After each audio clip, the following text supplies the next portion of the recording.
October 4 నుండి October 15, 1582 వరకు ఉన్న కాలం గుర్తించదగినది, ఎందుకంటే ఇది గ్రెగోరియన్ క్యాలెండర్ యొక్క అమలును సూచిస్తుంది. ఇది ఐరోపాలోని అనేక ప్రాంతాలలో జూలియన్ క్యాలెండర్ స్థానంలో ఉంది. 45 BC నుండి వాడుకలో ఉన్న జూలియన్ క్యాలెండర్లోని తప్పులను సరిచేయడానికి పోప్ గ్రెగరీ ఐథ్ గ్రెగోరియన్ క్యాలెండర్ను ప్రవేశపెట్టాడు.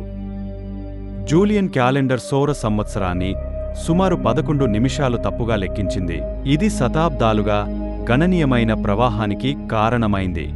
16వ శతాబ్దం చివరి నాటికి ఈ ప్రవాహం దాదాపు 10 రోజుల వరకు పేరుకుపోయింది.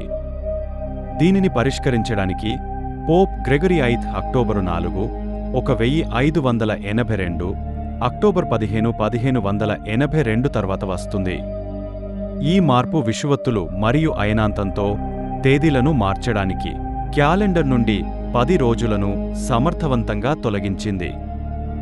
ఈ మార్పు క్రైస్తవ సెలవులు, ముఖ్యంగా ఈస్టర్ యొక్క సమయాన్ని మెరుగుపరచడం లక్ష్యంగా పెట్టుకుంది. గ్రెగోరియన్ క్యాలెండర్ క్రమంగా యూరప్ అంతటా ఆమోదించబడింది. వివిధ దేశాలు వివిధ సమయాల్లో మారాయి. అనేక కాథలిక్ దేశాలు దాదాపు వెంటనే దీనిని స్వీకరించాయి.